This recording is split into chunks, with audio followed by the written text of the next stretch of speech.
Sokan mondják, hogy a magyar egy nagyon nehéz nyelv, de vajon mit tapasztal egy magyar, amikor idegen nyelveket tanul? Erről mesélek ma nektek. The Hungarian with Sisi podcast is here to help you learn real Hungarian the way people actually speak. Join us on Patreon for everything you need to become a confident, independent learner. When you're ready for the transformation, I'll see you at patreon.com/Hungarian with Sisi. Sziasztok! Én Sisi vagyok, magyar mint idegen nyelvtanár, és ez itt a Hungarian with Sisi podcast, magyarul tanulóknak. A mai epizód témáját egy kedves vizslatag kérte Patreonon. Nemrég egy posztban megkérdeztem a tagokat, hogy miről hallgatnának szívesen podcastot, és milyen szinten, úgyhogy nézzük is Román kérését. B2-es szinten kérte ezt a részt, és azt írta, hogy mindenki tudja, hogy a magyar nehéz egy indoeurópai anyanyelvű tanulónak, mert nagyon más a nyelvtanja és a szókincse, de ebből az is következik, hogy a magyaroknak nagyon nehéz lehet a klasszikus idegen nyelveket tanulni, mint például az angol. Érdekelne, hogy mivel kellett megküzdened nyelvtanulás közben? Mi volt neked nehéz az angolban, lengyelben, stb. Magyar szempontból nézve? Nagyon érdekes kérdés, köszi Román. Szerintem kezdem az angollal, mert azzal kapcsolatban nem csak saját tapasztalatom van, mert még nagyon régen angolt is tanítottam magamban, így kezdtem a tanítást, úgyhogy elég sok mintázatot láttam, ami több tanulónál is visszaköszönt. Összegyűjtöttem 5 tipikus problémát, úgyhogy akkor nézzük is. Az első nehézség, ami azonnal eszembe jutott, amivel mindenki szenvedett, azok az igeidők. Főleg azok, amiknek a logikája nem létezik a magyarban. Ezek persze régen nekem is nehezek voltak, amikor először hallottam róluk. Sok mindent tanítás közben értettem meg én is még jobban. Szóval tényleg voltak olyan igeidők, amikhez, nem tudom, évek kellettek, mire automatikussá vált a használatuk. Ilyen a present perfect és a present perfect continuous. Egyébként most, hogy így veszem fel ezt a részt, annyira vicces, hogy a logika amúgy a magyarban is megvan, mert nem mindegy, hogy egész nap festettem, vagy lefestettem a falat. És ez is barom érdekes, ezt több tanulónál is tapasztaltam, hogy sokkal, de sokkal nehezebben vesznek észre összefüggéseket a saját anyanyelvük és egy tanult nyelv között, mint 2 tanult nyelv között, ha a forma nem hasonlít, csak a logika. Többször is előfordult, hogy valaki nem értett valamit magyarul, és megkérdeztem tőle, hogy van a saját nyelvén az adott szerkezet, és akkor felcsillant a szeme, hogy ja, hát amúgy az én anyanyelvemen is nagyon hasonló, akkor értem. De az nehéz, hogy a forma tök máshogy néz ki. Úgyhogy igen, a sok igeidővel abszolút küzdenek a magyarok. Nekem a will és a going to közötti különbség is vicces.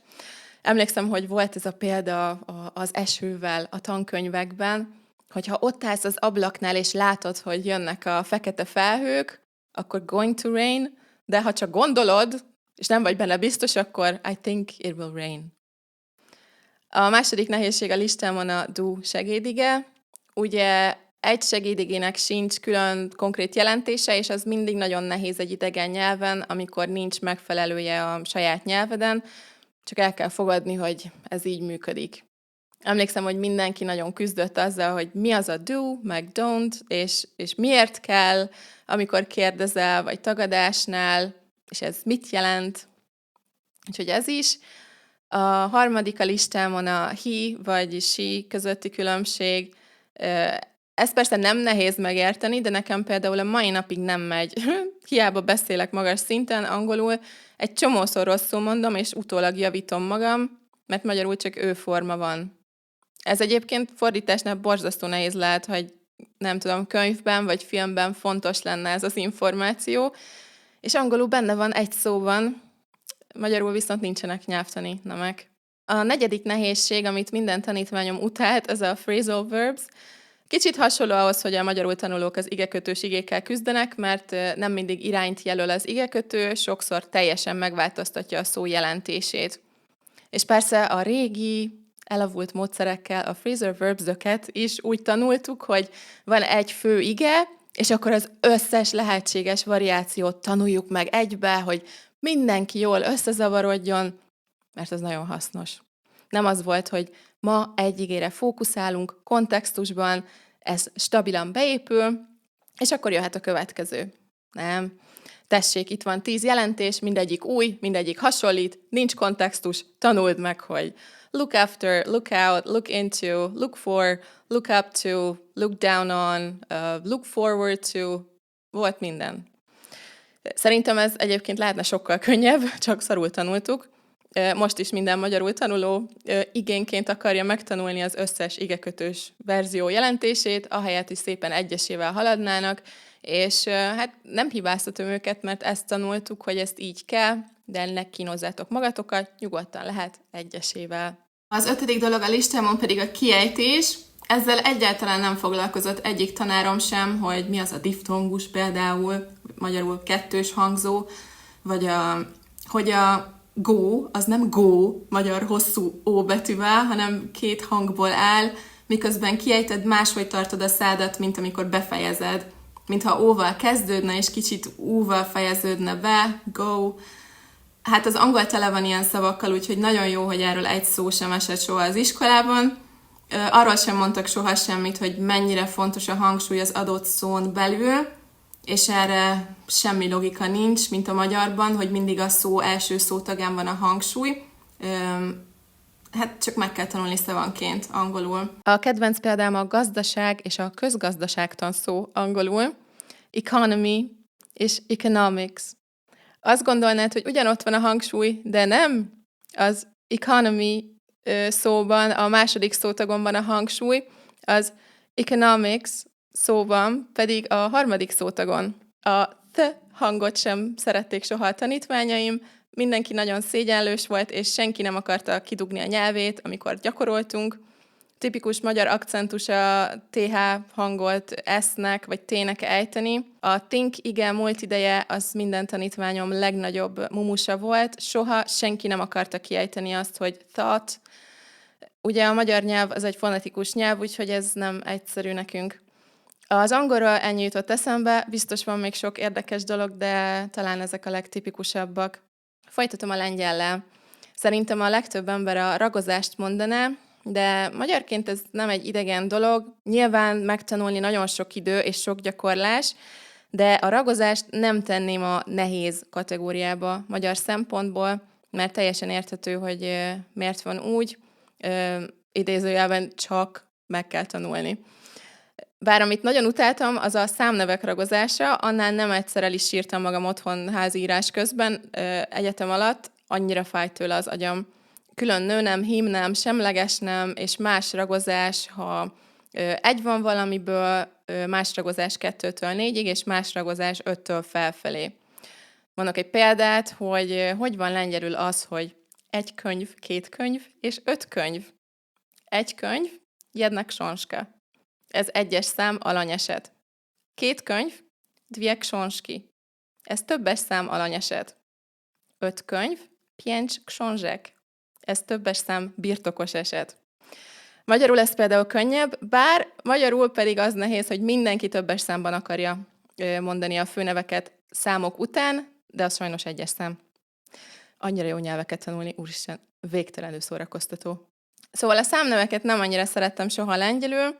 A másik, amit utálok, és a mai napig nem tudok helyesen használni, azok a mozgást jelentő igék, a megy ige különböző formái, verziói. Ez az oroszban is megvan egyébként, oroszul sem szerettem ezt a témát. Ha gyalogmész valahova egyszer, akkor iscs. Ha gyalogmész valahova rendszeresen, akkor hodzsics. Ez még oké, ez nem volt annyira nehéz. De a másik 2-t a mai napig utálom. Ha járművel mész valahova egyszer, vagy egy irányú mozgásról van szó, akkor jehać, és ha rendszeres mozgásról van szó, akkor jeździć. A logika, az teljesen rendben van, értem, de ennek a 2 szónak a ragozását 10 év alatt sem sikerült megjegyeznem, valamiért ez nem tetszik az agyamnak. Úgyhogy lengyelül gyalog megyek mindenhova, mert csak azt tudom ragozni biztosan. Aztán az utolsó dolog, ami eszembe jutott, az a folyamatos és befejezett igék közötti különbség. A logikáját értem, mert magyarul is van hasonló, hogy nem mindegy, hogy tanul, uczyć się, vagy megtanul, nauczyć się. De ez egy olyan dolog volt, hogy amikor először találkoztam ezekkel az igepárokkal az oroszban, akkor kiakadtam, hogy ez mi. És akkor elkezdtem lengyelül tanulni, akkor sokáig csak a folyamatos igéket gyakoroltuk az egyetemen, És én tökre reménykedtem, hogy lengyelül nem lesz ilyen, hogy folyamatos és befejezett igepárok, de lett. Konkrétan emlékszem arra a napra, amikor az jött a könyvben, és összedőlt bennem egy világ. Na, szerintem ennyit a lengyelről, más nem jut eszembe, ami megmaradt volna bennem, hogy ez ilyen nagyon nehéz volt. Még a spanyolról mondok 3 dolgot, ami nekem személy szerint nehéz. Megint csak az igeidők, de szerintem spanyolul rosszabb, mint angolul, mert van a szer és az eszter ige, és mindig teljes pánikban vagyok, ha múlt időben akarok mondani valamit, hogy mi volt, mert magyarul ez csak volt. Spanyolul meg lehet estuvo, estaba, fue, era. Most ott tartok, hogy csak választok egyet random, és aki akarja érteni, az majd érti, hogy mit akartam mondani. Vannak helyzetek, amikben már tudom stabilan használni, például tudom, hogy cuando era niña, amikor gyerek voltam, de ehhez sok idő kell, hogy minél több szituációval találkozzak, és le tudjak vonni következtetéseket, hogy mikor, hogy használjuk.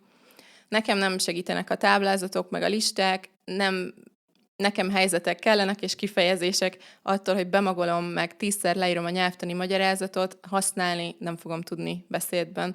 Értem, amikor elolvasom a nyelvtant, de a stabil nyelvhasználat az más tészta. Aztán az is vicces különbség szerintem, hogy magyarul ugye vannak nagyon hosszú ragozott szavak, a spanyolban meg én azt érzem, hogy nagyon sok kicsi szó van. Mindig van valami ló, le, lá, á, valahol, amit elfelejtek odarakni, és így érzem, hogy zavar, hogy miért ilyen rövid. És a kiejtéssel kapcsolatban van még egy dolog, ami eszembe jutott. A spanyol kiejtés úgy alapvetően nem nehéz, viszont van ez a G-U hang, amitől félek. Szerintem ezt nem jól mondom, mert ha vizet kérek egy étteremben, akkor mindig visszakérdeznek, hogy mit kértem. Ezt már mondtam egy másik podcastban is. Aua? Nem tudom. Néha úgy hallom, mintha olyan lenne, mint a W angolul. És ugye vannak ezek a lágy hangok, mint a V is, amit B-nek hangzik. Én meg mindig csak azt érzem, hogy most V vagy B, légy szíves, döntsétek el. Én ezeket így nem érzem annyira. És ezt az epizódot egy idézettel szeretném befejezni a kedvenc emberemtől, Lomb Katótól, aki azt mondta, hogy nincs könnyű nyelv, legfeljebb egyes nyelveket könnyen tanul meg az ember rosszul beszélni. Mindig ez jut eszembe, amikor azt mondják, hogy az angol és a spanyol milyen könnyű, hogy bár egyszerűbb lehet az alapokat elsajátítani, a gördülékeny, természetes beszédhez ezeknél a nyelveknél is rengeteget kell gyakorolni. Úgyhogy ennyit mára, remélem, hogy érdekes volt ez a rész. Ha van kedved, írd meg a kommentekben, hogy neked mi nehéz a magyarban, vagy ha más nyelvet is tanulsz, és van valami érdekes sztorid, azt is oszd meg nyugodtan. Ha hasznosnak találtad, akkor megköszönöm, ha lájkolod a videót, vagy 5 csillagot adsz Spotify-on. A kommentelés és a feliratkozás is segít, hogy minél több magyarul tanulóhoz eljusson a csatornám, úgyhogy előre is köszönöm szépen, és külön köszönet Rafaelnek, a podcast legnagyobb támogatójának. Köszi, hogy itt voltatok, nem sokára találkozunk a következő részben. Sziasztok!